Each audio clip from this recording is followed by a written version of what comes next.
Lucius Aurelius Commodus Antoninus, the Emperor of Rome, declared his reign a golden age.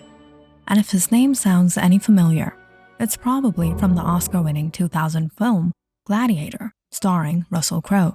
What we doing live? Echoes in eternity.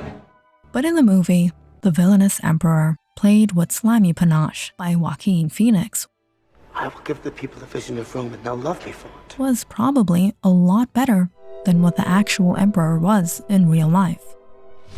Roman statesman Cassius Dio once said, "He was a greater curse to the Romans than any pestilence or any crime." With this particularly enduring metallurgical metaphor, Cassius Dio set forth an understanding of Roman history that has proved particularly difficult to dislodge. History looks back on Commodus as one of the very worst Roman emperors, joining the infamous ranks that include Caligula, Nero, Domitian, and Heliogabalus. The historians who describe his reign paint vivid portraits of a man who embodied a plethora of vices. This was a man who was cruel and capricious, slovenly and sensual. But as his contemporaries make clear, he was not born this way. The story of Commodus then is the story of a man who fell from exalted heights. From 180 to 192 CE, Emperor Commodus ruled ancient Rome with the insatiable lust for power that brought an end to the fabled Pax Romana. The long line of ancient Roman emperors is marked by a strange pattern. Almost every exceptionally brilliant emperor was succeeded by an exceptionally mad one. Commodus's father, Marcus Aurelius, was a morally upright and beloved emperor who ruled Rome through a devastating plague epidemic and endless frontier wars against invading Germanic tribes.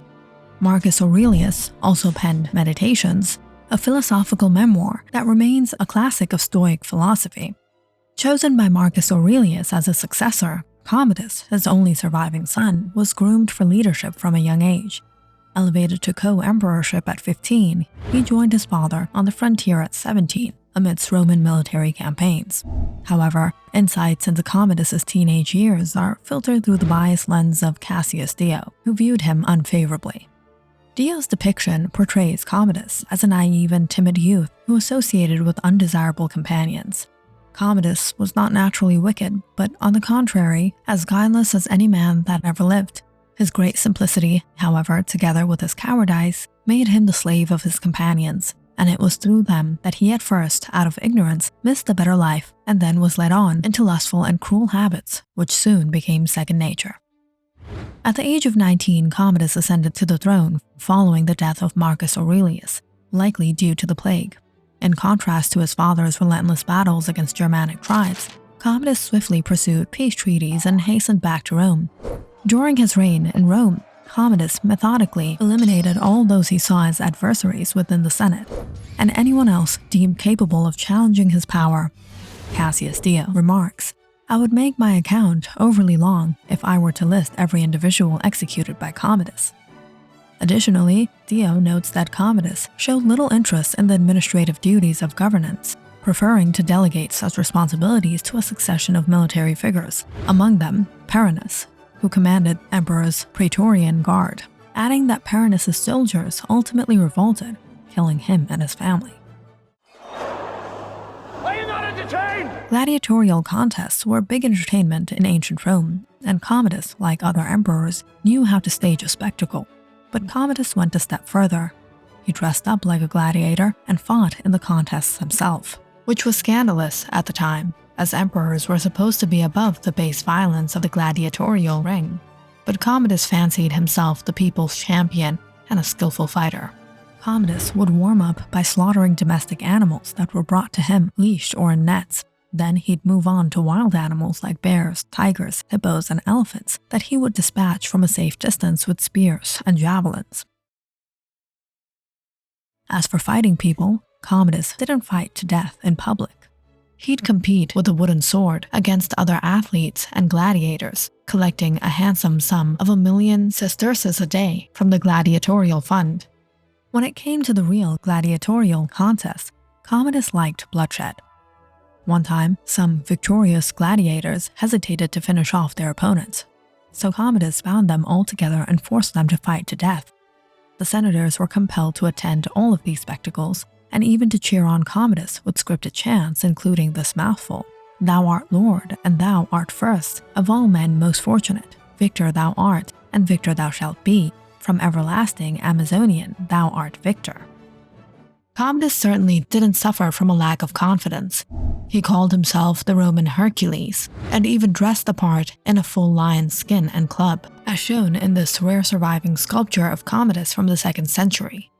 In one particularly twisted gladiatorial bout, Commodus wanted to reenact the story of Hercules defeating the giants, so he gathered all of the men of Rome who had lost their feet to disease or accident, and then, after fastening about their knees some likenesses of serpents' bodies, and giving them sponges to throw instead of stones, had killed them with a club, pretending that they were giants. Commodus also renamed things after himself, and not small things either. Rome as Commodus City, the months of the year after various names like Amazonius, Augustus, and Herculeus. When Commodus sent messages to the Senate, this is how they all began. The Emperor Caesar Lucius Aelius Aurelius Commodus Augustus Pius Felix Sarmaticus Germanicus Maximus Britannicus, pacifier of the whole earth, invincible, the Roman Hercules, Pontifex Maximus, holder of the tribunician authority for the 18th time, imperator for the 8th time, consul for the 7th time, father of his country, to consuls, praetors, tribunes, and the fortunate Commodian Senate. Greeting. Commodus wasn't the first Roman emperor to have megalomaniacal tendencies or to act like a tyrant. It's the sheer level of Commodus's lunacy that stands out.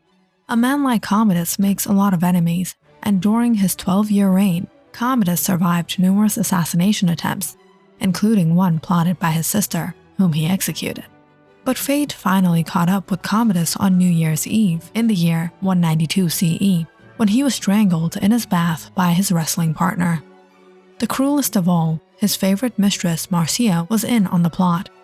The reign of Commodus is sometimes pegged as the beginning of the end of the Roman Empire.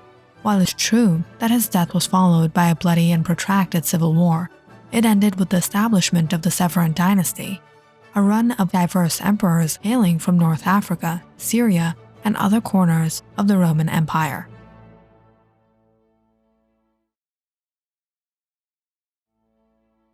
What do you think? Comment down in the section below, and don't forget to like and subscribe.